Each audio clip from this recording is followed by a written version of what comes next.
Welcome back, viewers at home. Now, with his wealth of knowledge and experience, Edris Khamissa, a motivational speaker, consultant in education and human development, and most importantly, one of the facilitators at the Train the Trainer program, is joining us tonight, and he will shed light on what participants can expect from the program and how it can empower trainers to make a meaningful impact in their relevant or respective communities. Assalamu alaikum. Jazakallah so much for joining us, Mr. Khamissa.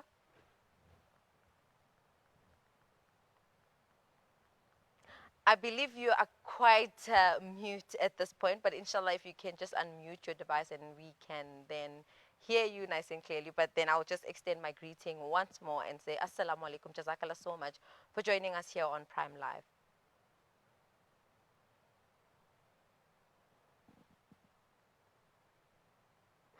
Okay, viewers at home, we're just going to try and assist Mr. Khamissa to unmute his device before we can proceed with our conversation. But I'm just literally looking forward to understanding the importance behind, pre-marital counseling and how even if you guys are in the honeymoon phase, it is quite encouraged that you still seek counseling to continue keeping the spark alive and keeping the home filled with so much smiles and love. And I think I'd love to hear from Mr. Khamissa in terms of how this program assists in doing that and how his experience, most importantly, plays a role in ensuring that this program continues to, empower couples, empower communities. Because after all, couples is not only just about the home itself, it does also reflect to the community, to the greater society.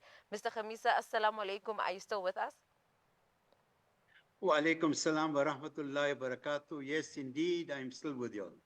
Now, just to get started on our conversation, first and foremost, I'd like to ask you, what role did your experience play in shaping the program's content as well as approach? Alhamdulillah, it came from many quarters. One, from my own marital life, from the life of my parents. Of course, we look at Nabi Sallallahu Alaihi Wasallam, and we look at what's happening globally. It's such a beautiful institution when people have the right attitude, the right kind of maturity, and they prepare for this reality. And once they begin to do this, it really makes a massive difference. So it is, and because I do counseling, you know, uh, most of my life, I do counseling, and so I'm able to help people, and I'm able to identify whether the situation is an attitudinal problem or a factual problem. So, Alhamdulillah, it comes from many, many quarters, and I never stop learning. There's always so much to learn all the time, right? And so, and because of that, I thoroughly, enjoy doing it, and I'm very, very happy that I'm able to bring people together, because the reward for bringing people together uh, is only something only Allah can reward you.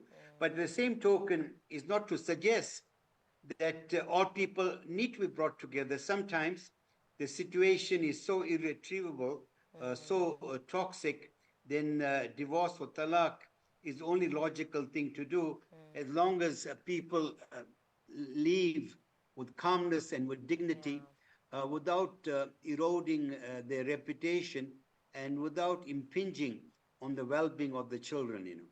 Yeah, it is quite essential, when people are going their separate ways, that it all ends well, especially when there is involvement of kids, because now it creates a different relationship of co-parenting and so forth. But speaking on making a difference, or in the spirit of making a difference, in what ways does the program then tailor its approach to address cultural differences in premarital counseling? In fact, one of the things that we mentioned, and besides, it's a 3-day program. Nothing is going to be exhaustive. At best, we're going to stimulate their attention. We're going to teach them how to counsel and whatnot. But in terms of culture, it's a very, very important, significant. It's very significant, because I remember when I wanted to marry my beloved wife.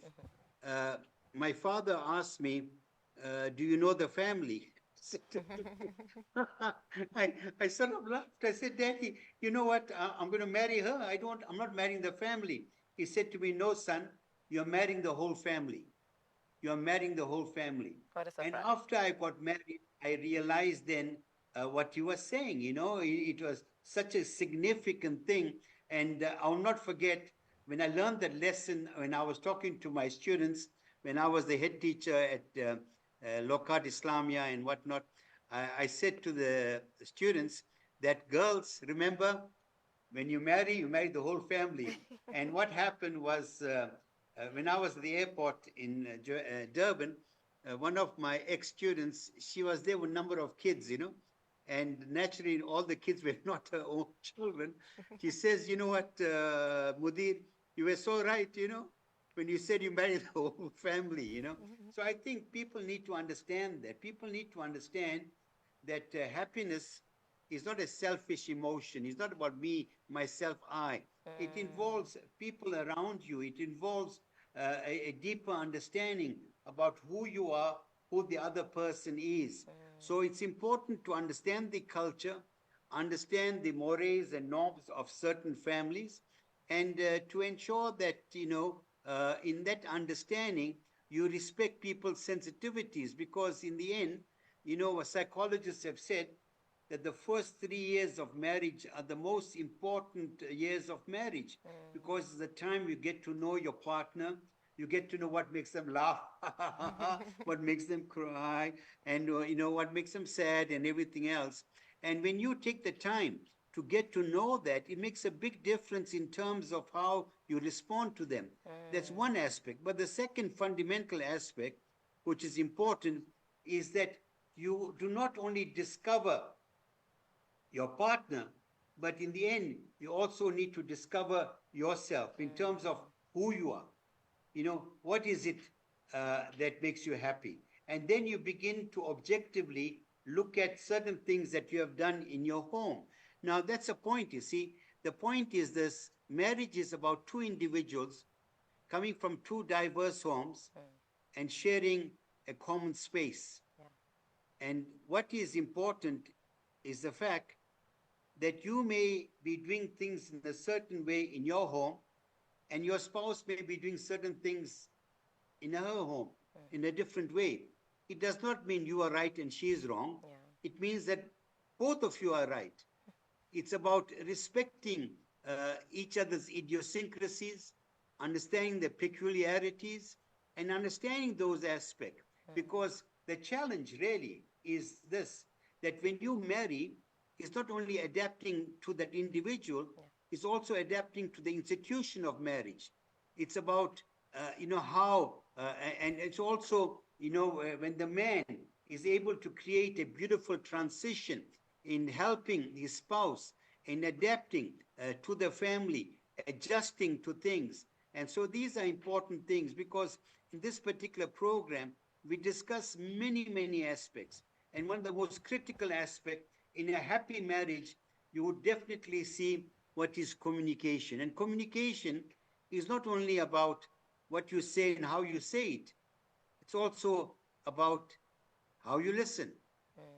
Do you listen with empathy, understanding, and those aspects? So we are hoping that, in this comprehensive program, we would be able to help people how to counsel, to look at marriage, pre-marital, and also post-marital.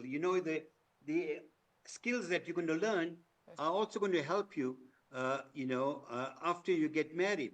And you know what really disappoints me, if I could tell you this, that today, lots of young people tell their parents, Daddy, I want to marry her and no one else. Even if the father, for good reason, may not be happy, they say, okay, you want to marry her?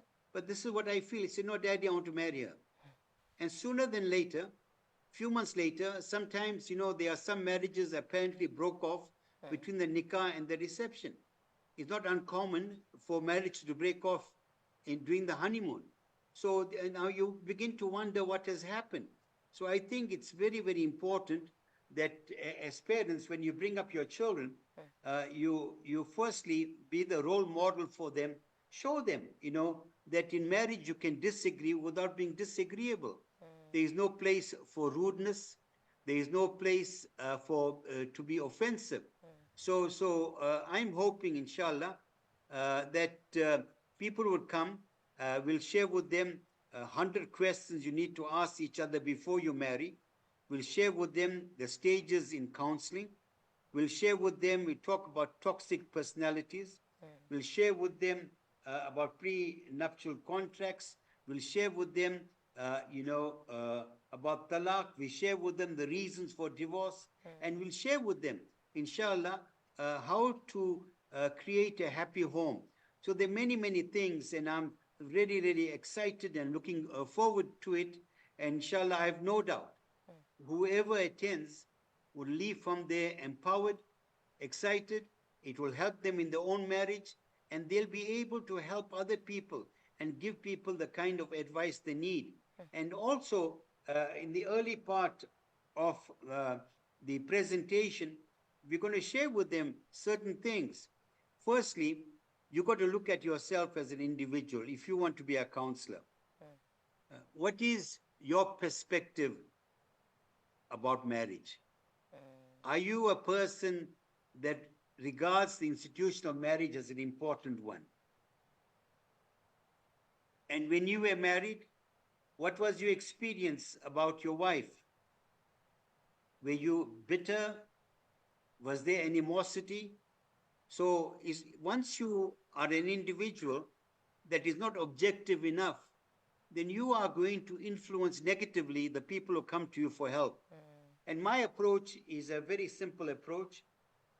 I say to them, when any couples come to me, firstly those that want to marry, I say to them at the outset, up to this point, is there anything that worries you about your wife to be? Anything that worries you about your husband to be? If someone tells me that my husband to be seems aggressive, he can be very rude, and he's got a short temper. Now, these are not positive signs for marriage. He needs to get rehabilitated. He needs help in this direction. Or if he is a recovering addict, that's also, it's important that we share this information. So when they come to me, I ask them those questions, and I'll give them those 100 questions. And I say to them, I'm not saying all 100 may be important to you. You may decide these 10 are important, non-negotiable, right? And then you ask your wife to be, your husband to be, what's your attitude? I mean, for example, often I get stories like this.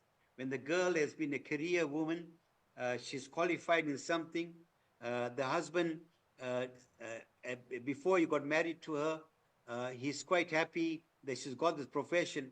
But after or during the honeymoon, he tells her, listen, I want to tell you now, I don't want you to work. Wow. And she might tell him, you know what, if I knew you're going to say this, I wouldn't have got married to you. So I think it's important for transparency to be open and to discuss things. So this 3-day program is, inshallah, very, very stimulating. It's going to be interactive. We're going to have real life scenarios there. People are free to ask questions. And inshallah, if ever I'm looking forward to a program, and I've done programs throughout the world, is this particular program, And with that being said, Mr. Khamissa, I think you touched on a very important aspect, which is post-marital counseling. Because we know with pre-marital, the excitement is there, the thrill is there. And there are times where certain things can be missed because, everybody's trying to portray their best and be their best in that sense. And I think coming back to a conversation we had previously with Sister Zahira, she mentioned that all couples should seek counseling. Could you discuss typical blind spots or challenges that couples who appear content might still face? You know what? I think if someone tells me my wife and I never had a disagreement, I find that very, very hard to believe. Because we, by nature, as human beings, we are complex. We are, as one poet said, Walt Whitman, We are people that have multitudes. We have very comprehensive minds and everything else. And so it's important that in a relationship, that if a man says that whatever I say goes and my wife is happy with it, I find that problematic, right? So I think what's important is this, that, and you're right, there are many, many blind spots. Firstly, it depends on what are your own expectations of marriage. What are your expectations of your partner? Do you regard yourself to be someone that is docile and to play a completely subservient role? Nowhere does it say that because my husband says this, that I must agree. There may be aspects that he may be saying things that may go antithetical to Islam, and that can be problematic. So when Zaira says that everyone should go for counseling, I think it's important. I remember some years ago, this particular couple, uh, I went to them at the time when the lady, the woman, had made up her mind that this marriage is not for her. So I asked her this question: did you leave no stone unturned? Did you do everything humanly possible? She says, yes. Then I began to interrogate her. After my interrogation, she says, you know what? I learned I did not exhaust every possibility. You see, when you talk to a counselor, remember, the counselor's aim is to understand the nature. He'll do less talking than the client. The client will begin to share the feelings that he is going through and the attitude that he has. And then you could ask specific questions regarding that. Because in the end, uh, the purpose of counseling is not to put an elastoplast, but it's meant to the relationship to go to a higher level, for it to flourish.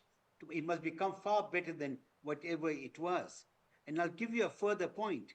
Sometimes in some scenarios, you have a victim and you have the perpetrator. Now, the victim is not necessarily completely innocent, and the perpetrator is not completely evil or wrong. So after I deal with that situation, I'll ask the perpetrator, is there something in your marriage you feel that you would like a wife to do differently? And sometimes the woman gets a shock of her life. And he might say, you know what, I'll be so happy if my wife gives me more respect. Then I'll say, what do you mean by more respect? And in that way, what happens?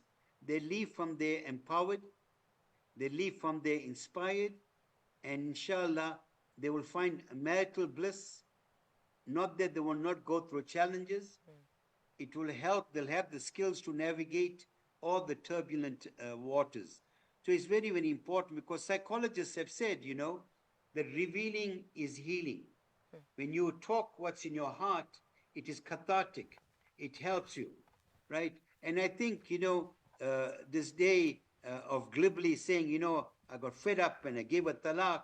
And when you go to the boy's father, the father says, whatever the decision my son makes, I'll support him. What kind of father are you? Surely you need to find out what was the underlying cause. You must not assume because it's your son that he's completely innocent, or because she's your daughter, she's completely innocent. And I think parents themselves must also take some responsibility for this particular malaise. And with that being said, are there any intentions of, developing the program further to address other counseling specialties?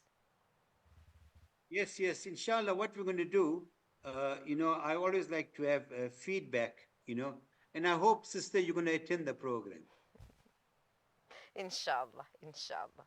But Yeah, Jazakallah so yeah. much for Mr. So, Khamissa for joining us tonight. Unfortunately, we have run out of time, but we are definitely looking forward to, this program growing larger than what it is right now, because it will really bring about happiness and, safety, security in homes, and in that sense, blissful marriages at that. But Jazakallah so much for joining us tonight.